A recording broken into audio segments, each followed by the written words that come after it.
ikuti kami. Yeeha!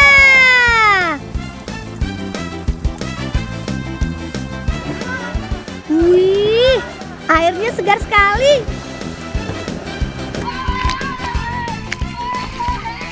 Lang, ayo lang, dilantar tamang lang, kon wani ora? Wani. Ayo.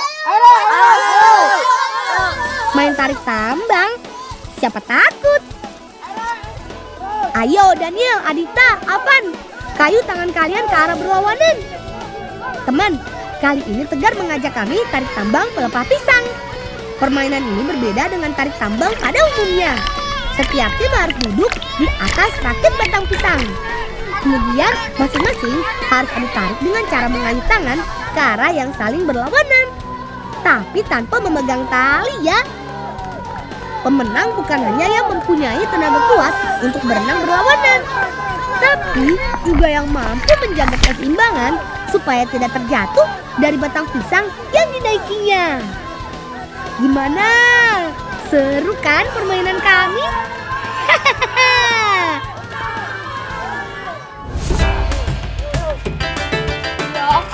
Ayo Daniel, kita bantu Pak Ale panen pisang kepoknya. Karena pisang ini mau dipakai sebagai bahan membuat keripik, maka kita panen saat masih mentah. Pak Ale akan memotong dari sisi samping tengah batangnya. Sementara kami akan mendorong batangnya dari bawah. Selain karena batangnya tinggi, cara ini juga bertujuan supaya buah tidak langsung jatuh ke tanah. Jadi, buah akan tertahan karena yang roboh hanya setengah batangnya.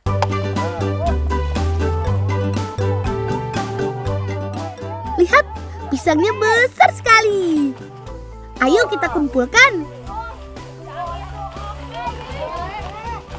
Ayo kita bantu Pak Ale susun pisangnya. Menyusun pisang di atas obrok tidak bisa sembarangan. Penyusunan pisang yang benar harus mempertimbangkan keseimbangan antara beban depan, belakang, kanan, dan kiri.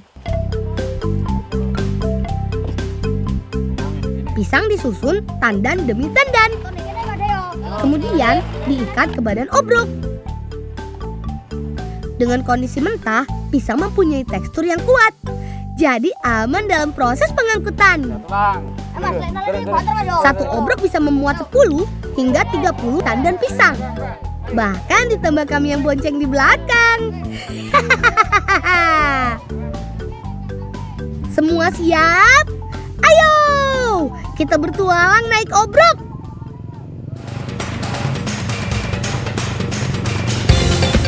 Yeeha! Ngeng, ngeng, ngeng. Daniel, Avan, Adita, jangan lupa pegangan ya.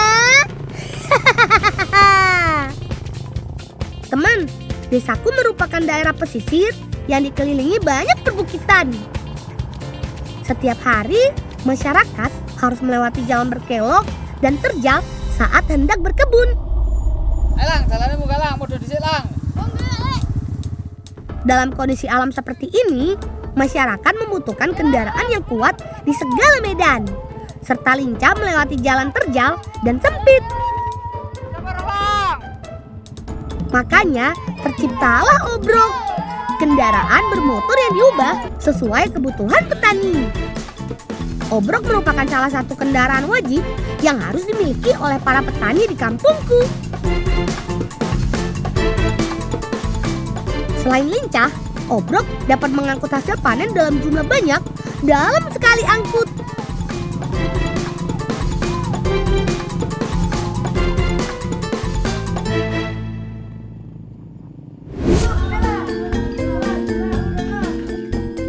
Mumpung di sini, sekalian belajar cara buat keripik pisang yuk. Membuat keripik pisang tidak begitu susah kok. Teman di rumah mau buat juga. Catat nih. Siapkan pisang kepok tua yang masih mentah. Kalian pasti bingung, kenapa memakai pisang mentah? Hehehe. Pisang kepok tua mentah akan terasa renyah dan tidak lembek saat digoreng. Selanjutnya, kupas kulit pisang sampai bersih. Lalu cuci daging buah pisang ke dalam air bersih. Proses ini bertujuan untuk menghilangkan getah yang masih menempel pada pisang. Udah, niki kan gedangnya gedang apa niki? Gedang kepok super, enak tenan iki Le. Oh, nggih. Wah, enak iki. Kok cepet, Bude? Loh, kalau aku ngomong urung mari. Baru goreng. Itu mateng tadi pisang. Alvan, gak sabaran sih. Setelah dicuci bersih, kemudian pisang bisa langsung digoreng. Begini nih cara gorengnya. Iris pisang menggunakan alat pasah keripik. Langsung di atas wajan panas seperti ini. Tujuannya supaya potongan pisang yang tipis tidak saling menempel. Kalau sudah berubah warna, tambahkan sedikit gula cair untuk menambah legit cita rasa keripiknya. Kalau keripik sudah berwarna coklat keemasan, tandanya keripik sudah matang. Terakhir, tiriskan keripik sampai dingin dan semua minyaknya turun. Keripik pisang kepok renyah dan gurih siap disantap. Asik!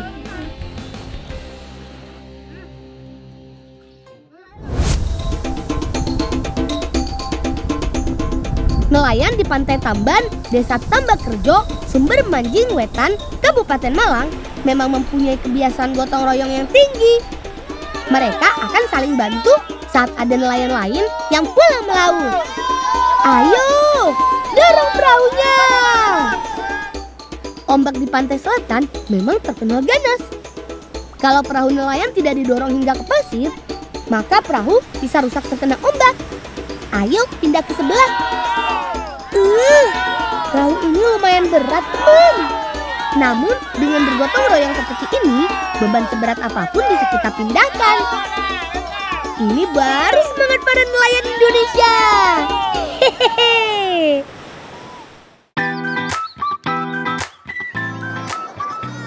Ayo, tunggu apa lagi? Kita ambil pikulannya. Teman, kata Paman, hari ini adalah hari keberuntungan mereka. Ikan hasil tangkapan tadi pagi cukup melimpah.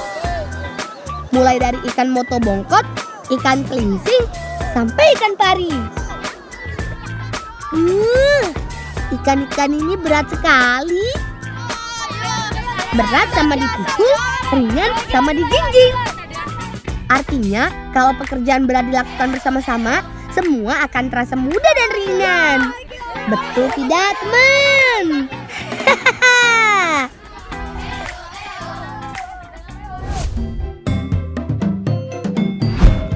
Teman, kalau ke Jawa Timur, rasanya kurang lengkap kalau tidak makan iwak P, alias ikan pari asap. Mau tahu cara buatnya? Tugas Adita dan Alvan merebus ikan-ikan segarnya. Kalau Mbak Yuku yang menyiapkan bumbu-bumbu. Aku dan Daniel bertugas menyusun pelepah batang kelapa segar di atas tungku pengasapan. Perhatikan nih teman, 2 batang pertama sebagai penahan. Selanjutnya susun batang lainnya sebagai alas untuk mengasapi ikan. Susun yang rapi ya Daniel, jangan terlalu renggang. Nanti ikannya jatuh ke dalam tungku. Bisa gosong deh.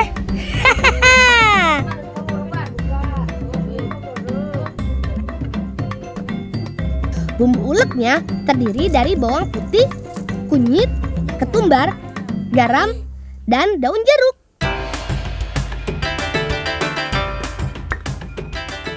Namanya juga bumbu ulek, harus diulek semua hingga halus ya.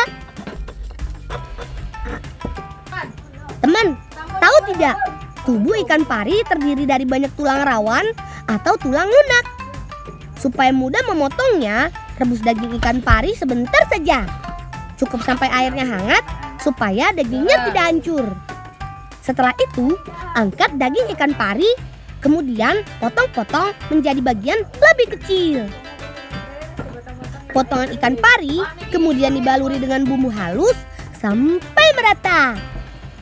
Bumbu ini akan mengurangi rasa amis ikan pari dan membuat rasanya lebih lezat dan gurih. Selanjutnya, kukus ikan pari berbumbu hingga masak. Proses pengukusan juga tidak boleh terlalu lama. Cukup 15 hingga 30 menit saja. Lalu angkat dan tiriskan sampai dingin. Pas! Tungku pengasapan sudah siap. Ayo, kita mulai pengasapannya. Ikan yang sudah dibumbui disusun di atas pelepah kelapa basah. Susun yang rapi ya. Jangan lupa sedikit beri jarak. Teman, pengasapan merupakan salah satu cara mengawetkan ikan selain diasinkan. Pengasapan bertujuan untuk mengurangi kadar air pada daging ikan, sehingga dapat menghambat pertumbuhan bakteri dan membuat ikan lebih awet. Selain itu, pengasapan membuat warna daging ikan menjadi menarik dan membuat rasa daging ikan pari semakin lezat. Terakhir, tutup seluruh permukaan atas ikan menggunakan daun pisang.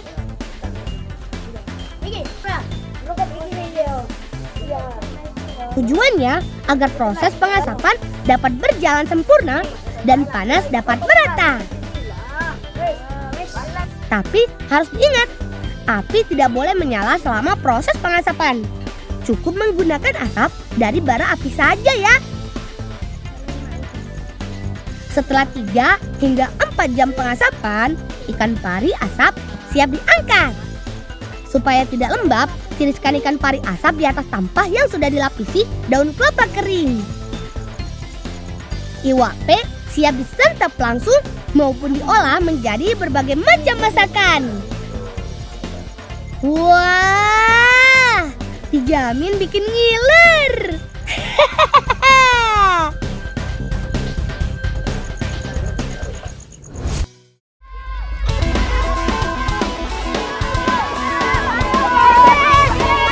Ngeng, ngeng, ngeng. Tintin, ayo teman, ngebolang lagi yuk.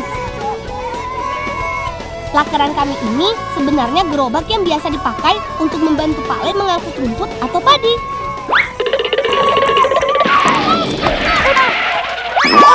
Ya apa tuh kemarin ngirim dadak ke? Aku ngirim dadak ke. Gini ya.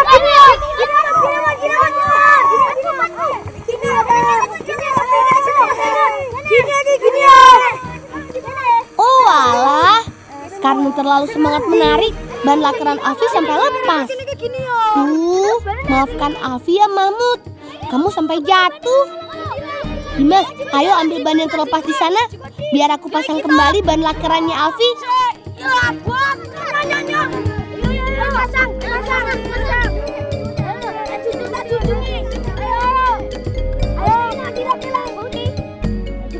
Sip, sepertinya sudah aman. Ayo lanjut. Mbak Priscil pasti sudah lama menunggu kita.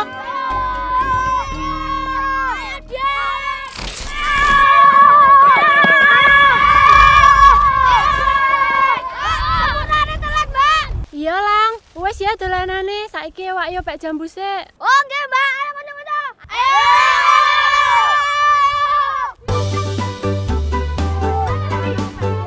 Ayo teman-teman, saatnya kita berburu. Bukan berburu hewan ya, tapi kami mau berburu jambu merah dan jambu kristal, alias panen jambu. Oh iya, teman Lina tahu tidak perbedaan jambu merah dan jambu kristal? Kalau dari fisik sih nggak terlalu ada perbedaan dengan jambu biji pada umumnya. Tapi bagian dalamnya baru yang menunjukkan perbedaan warna. Kalau jambu kristal dalamnya berwarna putih, sedangkan jambu merah ya berwarna merah. Tapi keduanya sering dikenal orang dengan jambu biji. Kata Bu Guru, jambu kristal dikenal dengan jambu tanpa biji. Meskipun sebenarnya jambu ini masih mengandung biji dengan jumlah yang sangat sedikit. Rasanya yang enak, manis, dan segar, serta teksturnya yang renyah membuat jambu ini diburu oleh banyak orang.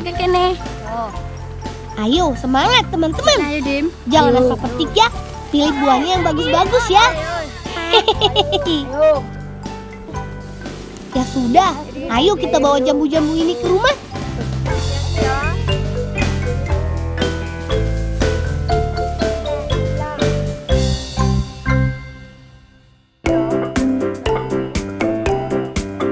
Teman-teman di rumah, kalian pernah dengar kerupuk jambu nggak?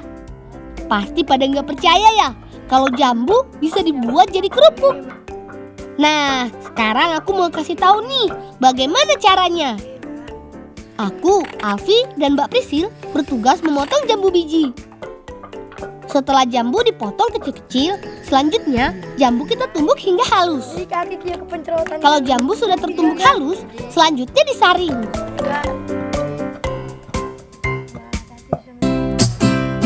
Penyaringan dilakukan untuk mendapatkan sari jambu biji yang baik.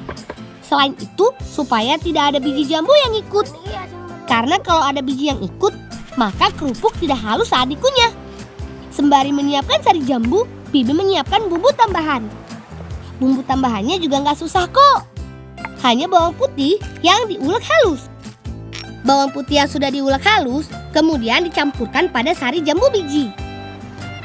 Kemudian tambahkan garam, ketumbar, dan terakhir campurkan tepung kanji.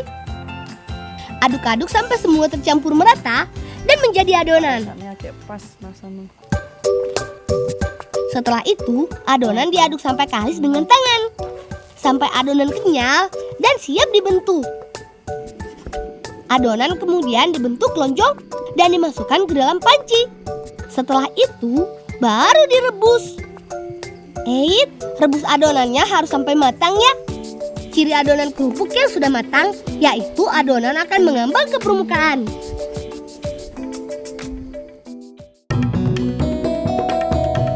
Adonan yang sudah matang kemudian didiamkan hingga dingin dan mengeras. Setelah adonan dingin, sekarang saatnya kita potong atau iris tipis-tipis. Jangan memotong adonan terlalu tebal ya, karena adonan yang dipotong terlalu tebal akan mempengaruhi kerenyahan dari kerupuk jambu itu, teman.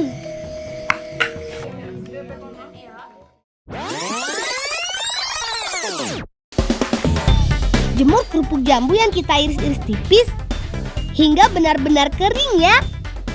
Penjemuran dengan cara tradisional, yaitu dengan sinar matahari, dianggap lebih baik karena akan menghasilkan kerupuk yang enak dibandingkan pengeringan dengan di oven.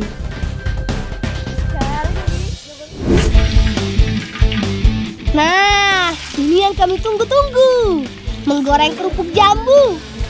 Ayo Bu, Mbak Prisil, kita goreng kerupuknya. Hati-hati kena cipratan minyak ya. Goreng kerupuknya jangan sampai gosong ya. Cukup sampai berubah warna jadi kuning keemasan. Nah, ini udah wis mateng. Jalan.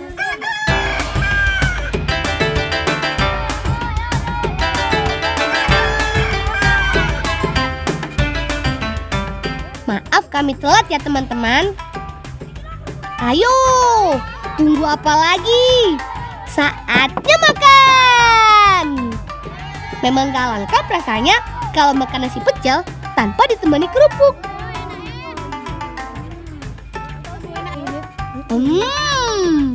Rasa kerupuk jambunya renyah dan garing.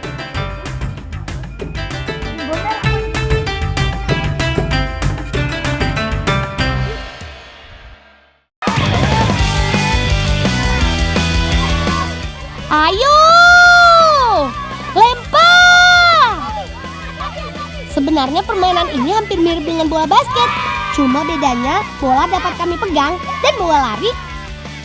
Nah, kalau sudah menguasai bola, kami harus memasukkannya ke dalam keranjang lawan. Selain harus kompak, juga harus bisa membidik tepat sasaran. Ayo, oper! Bola lari dan masuk!